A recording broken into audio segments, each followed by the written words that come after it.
What I want to share with you is kind of, in a nutshell, a long and somewhat continuous journey that I'm going on right now in the world of energy. So we're talking about in Toledo here, we want to do something to make a difference. We want to do something that's out of the box. We want to do something to not necessarily make a name for ourselves, but make a difference in our community, in our businesses, just do something meaningful. So this was kind of my view, but it didn't start out that way. What I'm going to share with you today is the journey that I've gone on and what I've discovered in this process of what we like to call producing power from a very unconventional source. So my presentation today is going to be talking a little bit about history, a little bit about what other people have done, and to give you kind of an idea of what's happening right now in this area. So first I want to start off talking a little bit about kind of how I got into all of this. I'm going to show you something that looks kind of, see my little thing works? Oh, okay, other way. There we go, okay. So I don't know if you guys can see the screen too well in the sunlight, but this is a map showing the US. It's a satellite photo of the US at night, okay? So without telling you what I mean by this, I'm going to go right to the next slide, and I want you to tell me if you can see the difference between this one and the next one, okay? So this next slide here, if it decides to listen to me. Okay, there we go. Now, can any of you guys see the difference between this one and the first one? Other than smaller, that's true. Yeah, there's something going on right here. Yes. This was August 14, 2003, the Midwest blackout. I don't know if you guys remember that. How could you forget if you were all here? So around this time period, I was actually talking to my parents about building a little wind turbine in our backyard to power a house. So I went online one day looking at research into like how to build a wind turbine out of garbage and car parts and stuff like that. And I came across some really interesting information. There's this one website that said, strange inventions that shouldn't work but do. I'm like, okay, I'll check this out. So I go on this website and I find this article called Space Energy Generator. And I'm thinking, wow, that's weird, sounds like science fiction. Let me check this out. And I come across this information about these inventors over the last hundreds of years who've worked on this, all kinds of crazy technology, zero-point energy, Tesla technology, space energy, Earth energy, all kinds of stuff. I had no idea what this stuff was at the time, but I just remember I didn't go to sleep. I was pretty much up the entire night just reading and reading and reading because I'm like, where did this stuff come from? Interestingly enough, the very next day, that happened. It was literally the next day, the night after I found this. So I was like, well, that's probably not an accident. This is probably a once-in-a-lifetime event, and I think there's I think that was kind of not an accident that happened. So from that point on, I got into the research area of power generation, but unconventional power generation.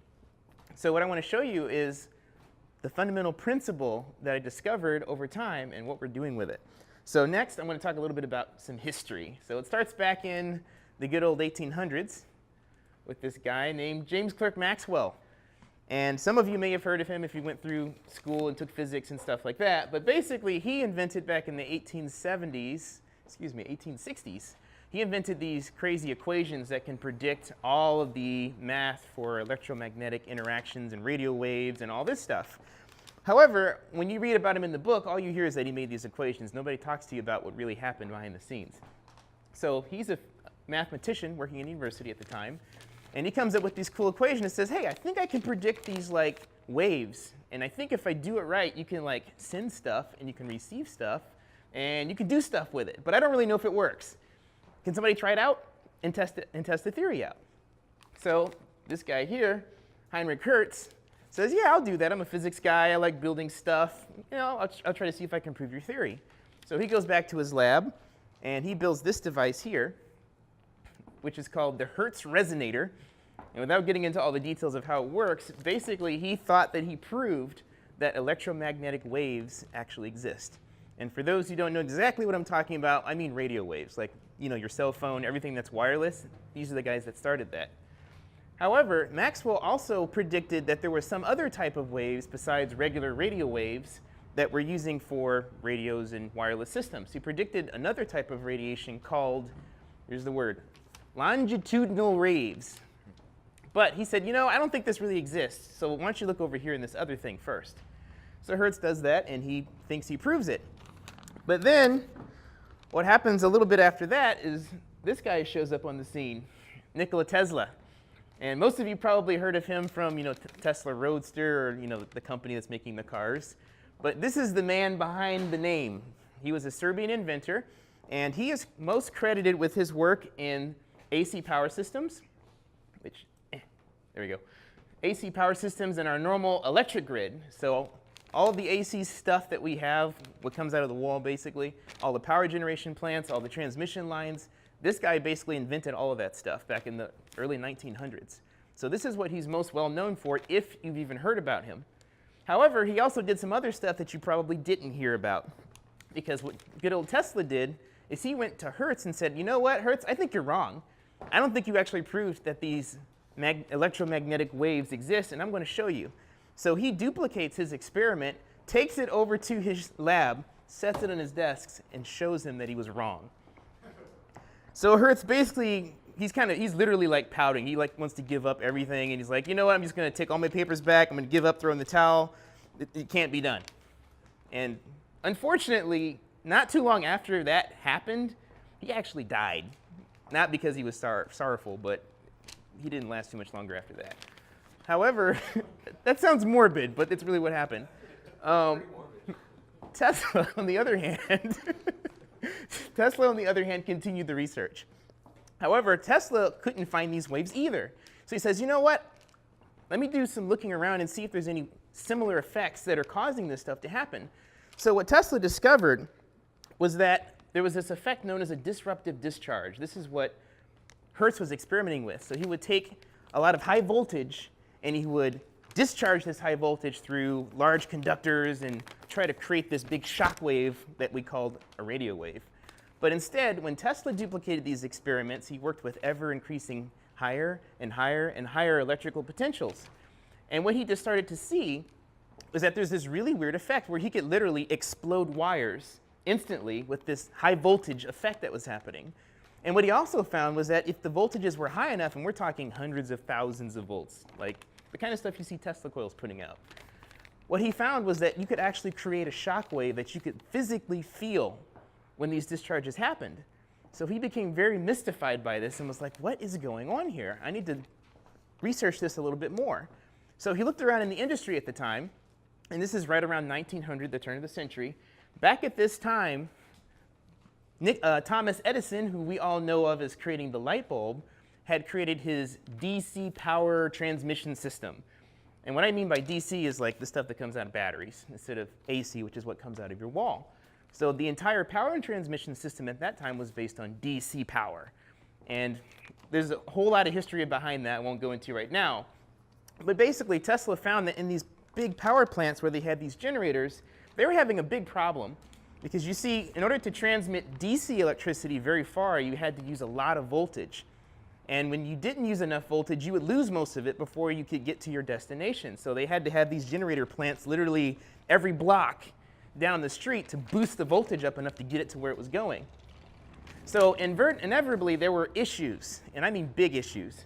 So for example, in a power plant, you'd have these big power switches that they'd use to turn on and off these generators. And we're talking hundreds of thousands of volts here. So when they would close these nice switches, what would happen is right at the instant of the switch closure, they would get this huge disruptive discharge that would come out of these switches. Now this is before we had modern technology to handle all this. And what literally would happen is you'd get something that looked like this. This is called a radiant discharge. This is a piece of wire, and you can see there's a bunch of streamers shooting out of it. So imagine that happening all along the entire power line as soon as they close the switch. When this happened, people died, literally, because this stuff would be discharged all over the place. And they were mystified by this. They couldn't figure out where's this stuff coming from, because after they closed the switch, about a few milliseconds later, it would just disappear and everything would work like normal. But during that switch closure, there was this huge impulse of power. So Tesla was studying this effect, and he wanted to understand where it was coming from. Now, for the power grid people, all they did is say, well, you know what? I don't care where it's coming from, but make it go away. So they paid people like Bell Labs and GE and these really smart guys, they built all these surge arresters and switches and all this kind of stuff to get rid of this so that they wouldn't have these issues on the grid. And that's basically how they fixed it. But Tesla realized that there's something special about this, what he called radiant energy effect. That if he were actually to intentionally create this quick turn on, closing the switch, and do it fast enough, he could actually create and magnify this effect.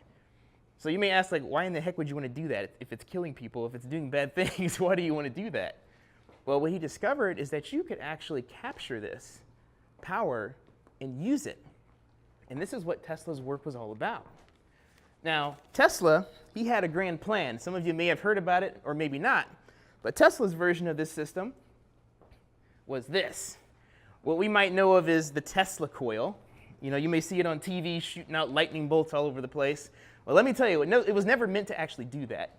The Tesla coil's real purpose was to produce these disruptive discharges, as he called them, and then capture this energy and use it to provide power for the world. That was his real goal.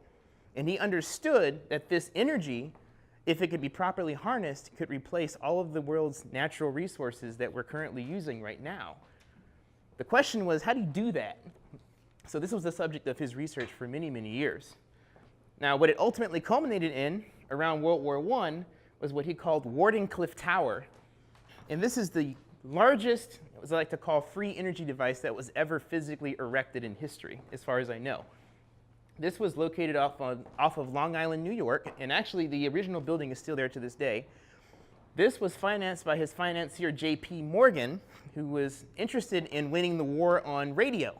Because by this time, most of the inventors were trying to work on sending radio waves across the Atlantic Ocean. And so Tesla said, hey, JP, why don't you build me this big radio tower,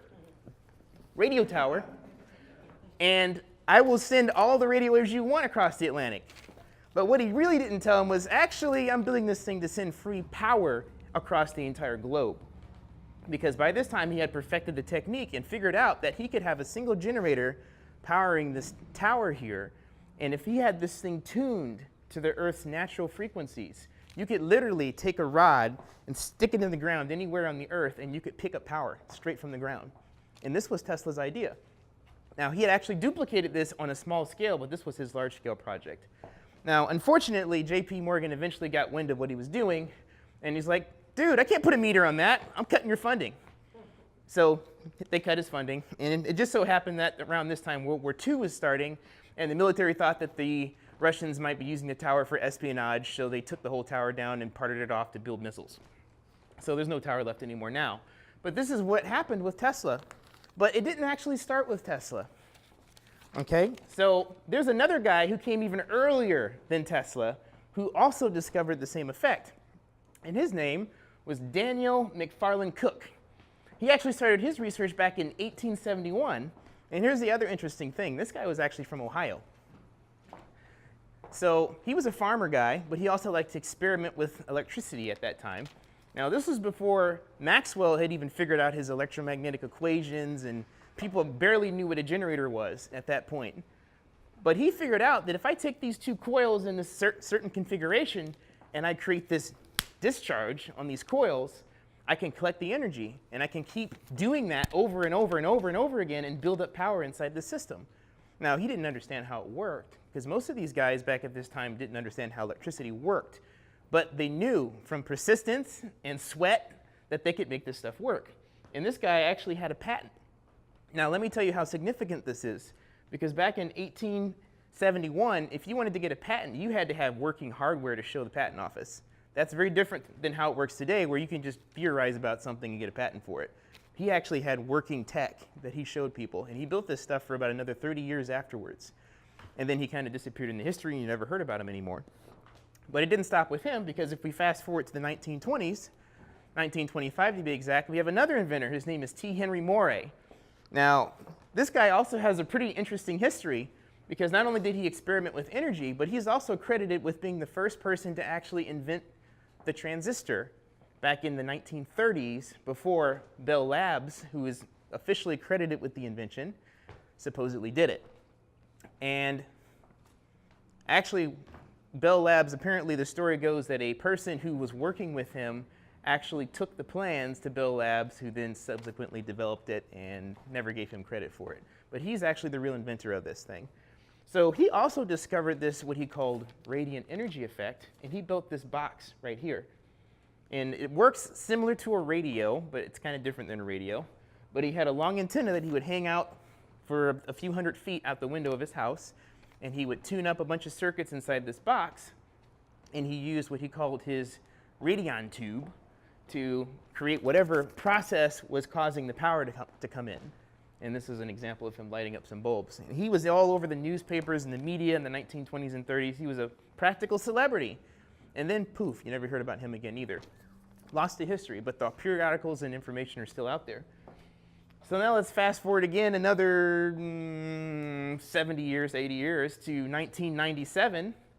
And we have the latest rendition of this type of technology. This inventor here, his name is Stephen Mark. This is the guy that I've personally been studying the most because, of course, it's more modern. But this guy also figured out the exact same effect, but in a more modern version. And he calls his device the toroidal power unit.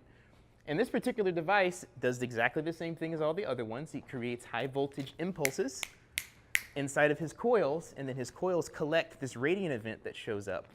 And then he has circuitry that can collect it and convert it and turn it into regular power that you can power stuff with. But the cool thing about his device is it's small. This particular one here is only 4 inches in diameter, that big, and it puts out about 100 watts. This one here puts out about 500 watts, and it's only about 6 inches in diameter. And this one here is about 17 inches in diameter, and it's big enough to power an entire house. And it's all based on the same technology. It's scalable. So these are the kind of people who've been working on this stuff over the years. So what's going on with all this tech? Why haven't you heard about this? Well, I'm not going to tell you there's some big conspiracy going on to take all the technology away, because that's maybe 10% true. The reality is most of these people took this stuff to the grave with them because they were greedy. Either they were greedy or they mismanaged their resources or their business practices, and they ended up taking this technology down with them.